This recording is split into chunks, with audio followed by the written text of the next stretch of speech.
So, ayat Quran pertama yang saya nak sharekan kepada tuan-tuan dan puan ialah daripada surah Al-Baqarah ayat yang ke-271. A'udzubillahi minasyaitonirrajim. In tubdus sadaqati fa ni'mahi wa in tukhfuha wa tu'tuha al-fuqara'a fa huwa khairul lakum wa yukaffiru 'ankum min sayyi'atikum wallahu bima ta'maluna khabir. Maksudnya, kalau kamu zahirkan sedekah itu secara terang-terang, maka yang demikian adalah baik kerana menjadi contoh yang baik. Dan kalau pula kamu sembunyikan sedekah-sedekah itu serta kamu berikan kepada orang-orang fakir miskin, maka itu adalah lebih baik bagimu. Dan Allah akan menghapuskan dari kamu sebahagian dari kesalahan-kesalahan kamu. Dan ingatlah, Allah Maha mengetahui secara mendalam akan apa yang kamu lakukan. Baik. So, tuan-tuan dan puan, dalam ayat ini Allah Subhanahu Wa Taala menceritakan kepada kita tentang bagaimanakah infak ataupun sedekah yang terbaik itu. Okey.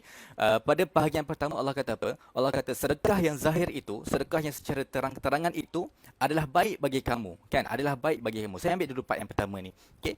Kenapa Allah kata sedekah yang terang-terang itu adalah baik? Bukankah kalau kita sedekah secara terang-terangan itu menunjukkan bahawa kita itu adalah seorang yang riak, betul? Kan kita sedekah contohnya kita tunjuk dekat orang lain contohnya, kan. Jadi itu adalah tanda-tanda bahawa kita riak, kita menunjuk kepada orang lain. Tetapi dalam ayat ini Allah Subhanahu Wa Taala kata apa? In tubdus sadaqati fa ni'mahi. Kalau kamu sedekah dalam keadaan secara terang-terangan, itu adalah baik. Kalau kita tengok perkataannya adalah ni'ma. Ni'ma fa ni'mahi itu seolah-olahnya benda itu dah baik sangat dah, kan. Fi ni'ma uqbadar sebagai contoh, kan. Adalah tempat yang kembali yang sangat-sangat baik. Okey. Jadi sedekah yang terang-terang ini Allah kata apa? Sedekah ini sangat-sangat baik. Kalau kita tengok, kenapa Allah katakan sedekah yang terang-terang ini adalah baik? Kerana apa? Kerana sedekah yang baik, sedekah yang secara terang-terang ini akan menjadi contoh yang baik kepada orang lain. Kan? Contohnya macam kalau kita lihat hari inilah, kalau kita tengok hari ini contohnya, kalau dekat dekat TV sebagai contoh, dah banyak dah orang yang share, kan, apa tu yang berlaku. Ada 5 syarikat hari ini yang sudi untuk berkongsi, setiap syarikat kongsi 1 juta, berikan 1 juta kepada kerajaan untuk apa? Untuk membendung masalah yang kita hadapi hari ini, iaitu COVID-19. Itu adalah perkara yang baik. Kerana apa? Kerana dengan sedekah yang secara terang-terang itu, sedekah itu disebarluaskan keadaannya, disebarluaskan tentang khabarnya. Kerana apa? Kerana untuk membangkitkan motivasi orang lain untuk turut sama bersedekah kepada kerajaan, supaya kita sama-sama dapat membendung apa yang berlaku pada hari ini. Okey. So itu yang pertama, dalam bahagian pertama. Sedekah secara terang-terang itu sudah baik.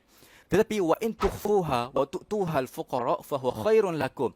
Kalaulah kamu menyembunyikan sedekah-sedekah itu serta kamu berikan kepada orang-orang fakir miskin, maka itu adalah lebih baik. Kalau sepatutnya dekat sini perkataan khairun, lebih baik bagi kamu. Kan? Satu sedekah Allah dah bagi tahu dah kepada kita, sedekah secara terang-terang itu baik. Tapi ada satu lagi sedekah yang lagi baik daripada yang terang-terang itu. Itu apa? Sedekah secara diam-diam. Kan? Contohnya dia bagi kepada orang lain, dia bagi dekat fakir miskin secara senyap-senyap, kan? Dia bagi tapi tak nak orang tahu pun. Ataupun kadang-kadang dia jumpa dengan orang fakir miskin sebagai contoh, dia selit je RM10, RM50 dalam poket ataupun dalam beg orang tu, kan, secara senyap-senyap. Dia tak nak pun orang tu tahu. Dan itu adalah sedekah yang paling baik, lebih baik daripada sedekah secara terang-terangan. Okey. Wa yukaffir ankum min sayyi'atikum. Dan dua-dua perkara ini, kalau kita sedekah secara terang-terang ataupun kalau kita sedekah secara senyap-senyap, Allah Subhanahu Wa Taala akan berikan kepada kita satu kelebihan. Apa dia? Wa yukaffir ankum min sayyi'atikum. Allah Subhanahu Wa Taala akan menimbuskan, yukaffir akan menghapuskan. Kalau dari sudut bahasa, yukaffir di sini bermaksud apa? Kafara bermaksud kita ada satu biji benih, kita gali tanah, kemudian kita letak biji benih dan kita kambus. Itu dinamakan sebagai kafara. Maksudnya ialah kita menyembunyikan. Dengan sedekah secara terang-terang ataupun secara senyap-senyap, Allah Subhanahu Wa Taala akan menutup segala kesalahan kita. Okay. Kalau tengok dekat sini, dia menutup sebahagian daripada kesalahan-kesalahan kita yang telah lalu. Contoh mungkin pagi tadi kita ada buat salah sikit dengan isteri sebagai contoh, kan. Allah Subhanahu Wa Taala akan tutup aib tersebut daripada dilihat kepada orang lain, kan. Sebab apa? Sebab kita tak mampu bila mana Allah Subhanahu Wa Taala buka aib kita untuk kita berhadapan dengan orang lain. Kita tak mampu untuk berjumpa dengan orang lain dalam keadaan aib kita terbuka. Jadi dengan cara bersedekah kepada orang lain, sama ada dari segi sama ada dalam keadaan senyap-senyap ataupun dalam keadaan terang-terangan, akan mengundang pertolongan daripada Allah Subhanahu Wa Taala dalam bentuk Allah Subhanahu Wa Taala akan tutup aib kita. Baik, wallahu bima ta'maluna khabir. Allah Subhanahu Wa Taala akan mengetahui. Allah Subhanahu Wa Taala tahu sama ada kita sedekah itu dalam keadaan yang senyap-senyap ataupun dalam keadaan yang secara terang-terangan. Baik. Itu yang pertama. Ini adalah bagaimana keadaan yang terbaik untuk kita sedekahkan. Okey, baik.